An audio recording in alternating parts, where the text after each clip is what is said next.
अगर कांग्रेस को वोट देना है तो सोनिया गांधी के परिवार का भला होगा। अगर समाजवादी पार्टी को वोट देना है तो मुलायम सिंह जी के परिवार का भला होगा। और अगर राष्ट्रीय जनता दल को वोट देना है तो लालू यादव जी के परिवार का भला होगा।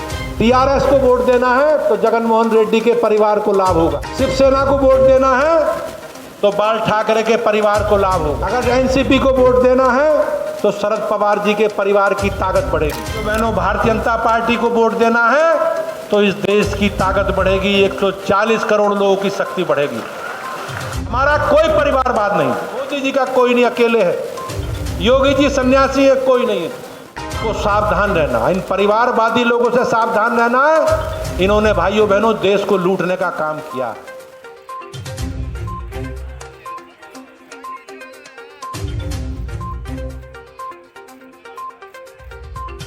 कान खोल के सुन ले, गुणवत्ता से कोई समझौता बर्दाश्त नहीं होगा।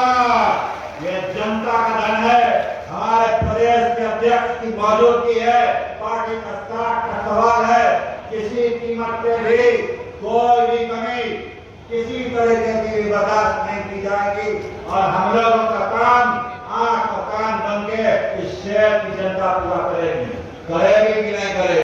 सरकार जहाँ तक विपक्ष का विषय है, उनके पास दिखाने को कुछ नहीं, और वो जनता को भ्रमित करने के लिए, देश की जनता को भ्रमित करने के लिए एक गठबंधन प्रलाप आप रहे हैं।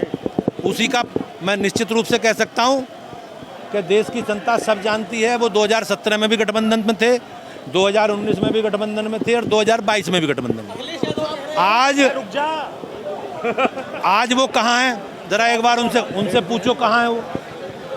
आज बहन जी कहाँ हैं? आज कांग्रेस पार्टी कहाँ है? आज ओम प्रकाश राजभर जी कहाँ हैं? तो उनके प्रति अविश्वास की स्थिति गठबंधन साथियों में है। जब साथियों में है तो जनता के प्रति किस प्रकार के भाव हैं? ये लोग जनता के विषयों से ध्यान हटकाने के लिए इस तरह के गठबंधन कर रहे हैं।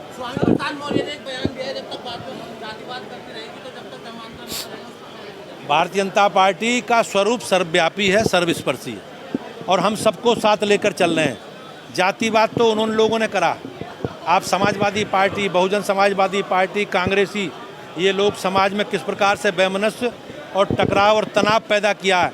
ये लोग जातिवादी हैं और अब देश में जाति की वादी लोगों की कोई भूमिका नहीं है। अब सबको एक विकास के एजेंडे के साथ, एक मोदी जी के साथ और योगी जी के साथ प्रदेश की, देश की जनता।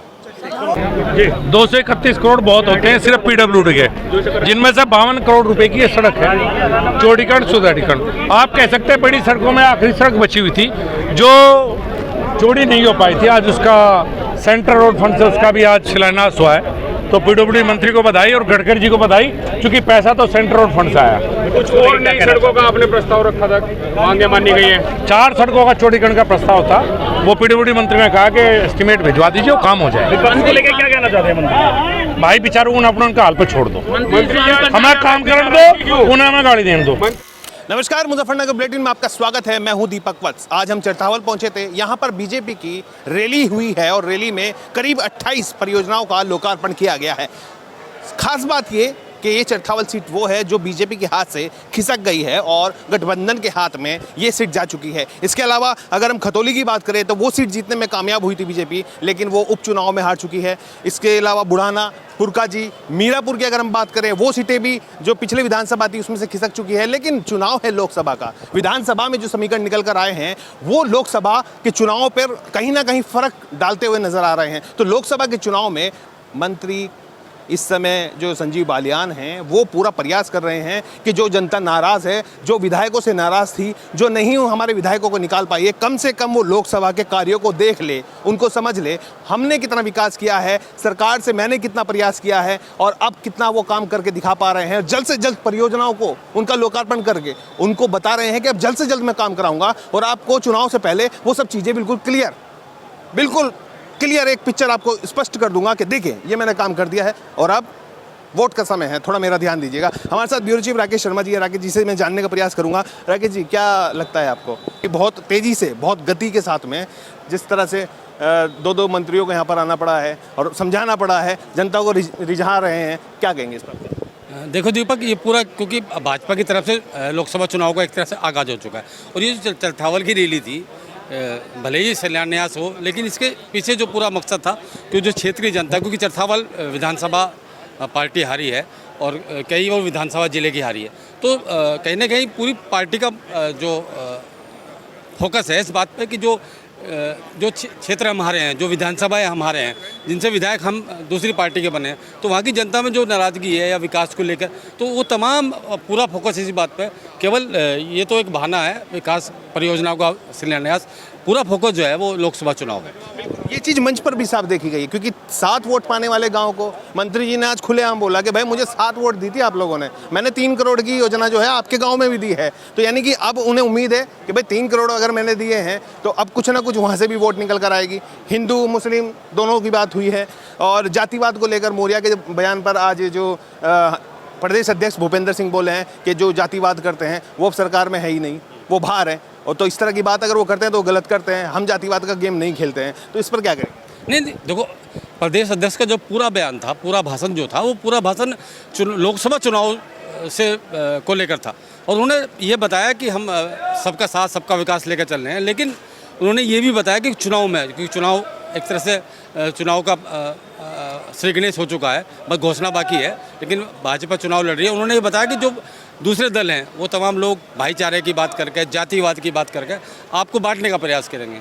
तो पूरा फोकस चुनाव पे है, लोकसभा चुनाव की तैयारी है पूरी, भाजपा अपनी तरफ से पूरी तैयारी कर रही है। 2014 में बोला कि वार्ड नंबर वो जो सॉरी माफ़ कीजिएगा, लोकसभा जो आपकी है वो 1 नंबर जो है वो आपकी सहारनपुर में लगती है। मैंने वहाँ से शुरुआत उस समय की थी जब मैं प्रदेश अध्यक्ष जो भूपेंद्र सिंह ने यहाँ पर बयान दिया है, और 14 की 14 लोकसभा हम जीत कर निकल कर आए थे। तो आपको इस बार अगर हम देख रहे हैं अभी तक, क्योंकि अभी तो चुनाव में आने में समय है, तो उन 14 लोकसभाओं में से इस बार क्या लग रहा है, कहाँ कहाँ कुछ प्रभाव घटता हुआ नजर आ रहा है? दीपक, जो भूपेंद्र चौधरी बात कर रहे हैं वो 2014 के चुनाव की बात कर रहे हैं। 2014 में वेस्ट यूपी की 14 लोकसभा सीटें भाजपा ने जीती थी, लेकिन पिछले वाले 19 वाले चुनाव में कई सीटें, जैसे बिजनौर की सीट है, कैराना की सीट है, बाद में कैराना की जीती है बाद में, लेकिन कई सीटें हाथ से निकली है। तो पूरा फोकस है, क्योंकि पार्टी का टारगेट है 80 लोकसभा क्षेत्र यूपी की है, क्योंकि यूपी बड़ा देश में बड़ा राज्य है, तो पूरा फोकस है कि हम जिससे अधिक लोकसभा सीटें यूपी से जीत कर जाएँ, जो क्योंकि यूपी से ही केंद्र सरकार का रास्ता जाता है।